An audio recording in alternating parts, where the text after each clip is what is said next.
Okay. Now, the people of the world don't necessarily take this expropriation of their land, their labor, their markets, their natural resources. They don't take it with a happy smile. They're often represented that way as smiling, just playing music a lot. But they fight back. They organize. For centuries, they have been fighting against this imperial colonial expropriation.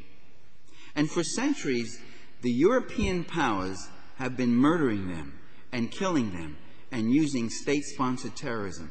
For centuries, the European powers, and then later on the North American powers and Japan, went in there and expropriated the land, the labor, the natural resources of Asia, Africa, Latin America. And they went in there because those countries were not poor, they were rich. You don't go to poor countries to make money. You go to rich countries.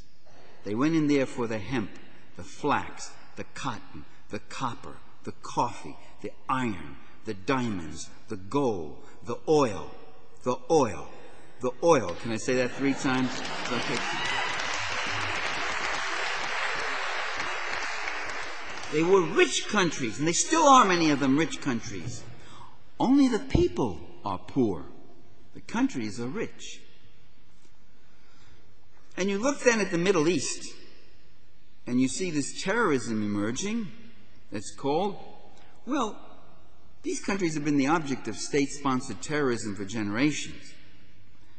And the global system of U.S. global imperialism has destroyed democratic and popular reform movements in Pakistan, in Turkey, in Syria, in Egypt, in Saudi Arabia, in Kuwait, in Yemen, in Iran, in Iraq, and in Afghanistan. Popular democratic movements in country after country destroyed. And so what do the young people have left? People who look and see their societies being destroyed, their cultures being undermined. They move toward a religious totality. They move toward an apocalyptic confrontation. They decide they must attack the demon who's doing this.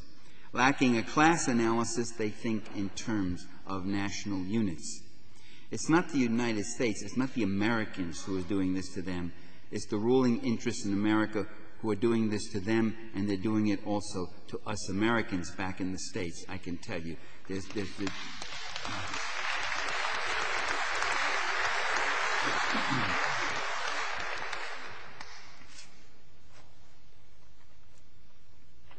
look at Afghanistan. Well, the U.S. has convinced the U.S. public that Afghanistan was a war to stop Soviet aggression. In fact, the Afghan government was a left military government that took over against a rightist government that was purging the left. And then it found itself under siege from Pakistan, from surrogate forces from Pakistan and from the CIA, and moved into Afghanistan. That government was targeted.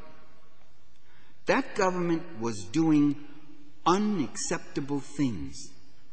That government was doing what the Torrijos government in Panama had been doing, what the New Jewel government in Grenada had been doing, what the Sandinista government in Nicaragua had been doing, what today the Hugo Chavez government in Venezuela is trying to do. That government was indulging in land reform, putting in minimum wage laws, legalized labor unions in Afghanistan, put up public education programs for boys and girls, which was an unusual thing, and the like. That was the Soviet-supported government. The Soviets came in after repeated requests by that left military, and then came this very ugly war.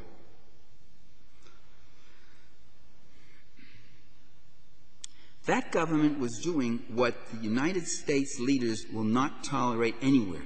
They will not tolerate any government in the world that is attempting an alternative system outside of the globalization process, outside of that system of U.S. multinational, transnational, global finance capitalism, outside, even another capitalist country that's trying economic nationalism and developing itself on its own terms, even that will no longer be tolerated. That was tolerated. When there was a Soviet Union, that was tolerated. When there was a Soviet Union, Yugoslavia was tolerated. It was a country that was a buffer against the Soviets. It was independent of the Soviets, often critical of them, but it also was socialist. With the overthrow of the Soviet Union, the ruling interests in Western capitalism have come to certain realizations. We don't have to make any kind of social contract with our own working class anymore. We don't have to turn to you and say, you see how much better you live than the people over in Russia? We don't have to say that anymore. We won. We're rolling back in Russia.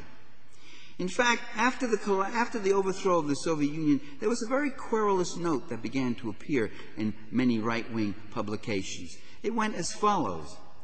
If now in the former communist countries we're having total free market deregulation and takeover and privatization, why must we still tolerate here in our own countries, why must we still tolerate social programs and public ownership and regulation and the like?